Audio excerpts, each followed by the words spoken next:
আসসালামু আলাইকুম বন্ধুরা, আপনারা সবাই কেমন আছেন? আমি আমার এই জীবনে ঘটে যাওয়া বাস্তব কিছু কথা আপনাদেরকে শেয়ার করতে চাই।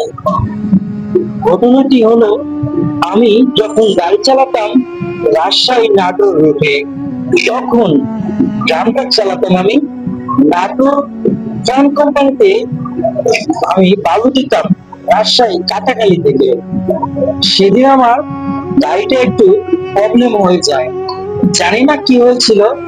তারপরে হঠাৎ করে আবার গাড়িটি ঠিক হয়ে যায়, আমার গাড়িটি স্টার্ট নেয়।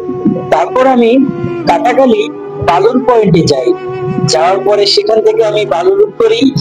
করার পরে আসার পথে আবার রাতে আমার যে জায়গাটায় যাওয়ার সময় প্রবলেম হয়েছিল, আসার সময় ঠিক একই জায়গায় আমার গাড়িটা প্রবলেম হয়ে যায়। আমি তো কিছু বুঝতে পারছিলাম না। অন্ধকার রাত হয়ে গেল, মাঝে মাঝে জোনাকি পোকার সাউন্ড আসতেছিল, কুকুর ঘেউ ঘেউ করতেছিল।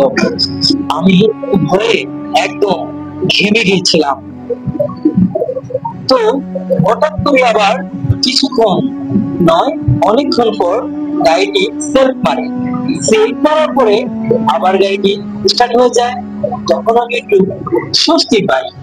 উফ, গাড়িটা আবার আমার স্টার্ট হয়ে গেছে, আর হয়তো কোনো সমস্যা হবে না। তারপরে আমি আবার গাড়ি টান দিলাম। কিছু দূর আসার পরে আমার খুব প্রস্রাবের চাপ দেয়। তারপর আমি রাস্তার সাইডে ইন্ডিকেটর দিয়ে গাড়িটি ব্রেক করি। অন্ধকার রাস্তা থমথমে, আমার প্রস্রাবের উপর চাপ দিয়েছিল। তারপর আমি রাস্তার সাইডে গাড়িটি পার্কিং করি। করার পরে আমি ভয়ে ভয়ে ছিলাম। রাস্তায় নিচে নামলাম, আমার গাড়িটি অনেক উঁচু ছিল। আমি নিচে নেমে ডানে বামে তাকালাম, শুধু জোনাকি পোকার সাউন্ড, আর কিছুই নেই। পরে একটি সাইডে যেয়ে আমি প্রস্রাব করতে বসেছিলাম, অমনি হঠাৎ করে জঙ্গল থেকে কি যেন নড়তে ছিল। আমি তো ভয়ে একদম অস্থির হয়ে গেলাম। আমি কোনোরকম প্রস্রাবে সাড়া দিলাম। প্রস্রাবটি শেষ করে গাড়িতে আসতে থাকবো, পিছন থেকে অমনি একটি কুকুর ঘেউ ঘেউ করতেছিল। ওমা, আমার ভয়ে গলা শুকিয়ে গেল। আমি সামনের দিক দিয়ে এড়িয়ে যাচ্ছিলাম, কুকুরটা ঘেউ ঘেউ করে গাড়ির সামনে দিয়ে এসেছিল। আমি দৌড়ে গাড়ি পিছনে চলে গেলাম।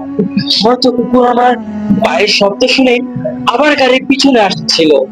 আমি এভাবে 2-3 পাক দিই। দেওয়ার পরে কোন রকমে স্পিডে এসে গাড়ির দরজাটা খুলে আমি ঢুকে পড়ি। ওহ, সে কি কাণ্ড! সামনে দেখি আরো 2-3টা কুকুর এসে গাড়ির সামনে ভুক ভুক করছিল। গাড়ি কি নাটোর রোড এবং অন্ধকার থাকার কারণে, অনেক রাত হয়ে যাওয়ার কারণে কোনো গাড়িও আসছিল না। আমি বুঝে উঠতে পারি নাই কি ব্যাপার, এই রোডে এত গাড়ি চলে, এখন গাড়ি কোথায়? আমি ভয়ে ভয়ে গাড়িতে উঠি। উঠে গাড়িটা যে সেলফ মারবো, ওমা, সেই আগের মতোই প্রবলেম, গাড়িটা আর স্টার্ট হচ্ছে না। তখন আমি আরো ঘাবড়ে গেলাম। আমি ভয়ে লা ইলাহা ইল্লাল্লাহ মুহাম্মদ রাসূলুল্লাহ কালেমা পড়তেছিলাম। জানো আজকে কি হয়? আজকে সারাদিন আমার সাথে এগুলো কি ঘটতেছিল এবং এখনো কি ঘটছে এসব? আমার শরীরে লোম সব দাঁড়িয়ে গিয়েছিল, আমি ভয়ে ঘেমে যাচ্ছিলাম। সে কি কাণ্ড! কতক্ষণ আমি এভাবে ভয়ে আল্লাহ আল্লাহ করতে করতে আমি গাড়িতে ঘুমিয়ে পড়েছিলাম। কখন কিভাবে ঘুমিয়ে পড়েছিলাম আমি বুঝতেই পারি নাই।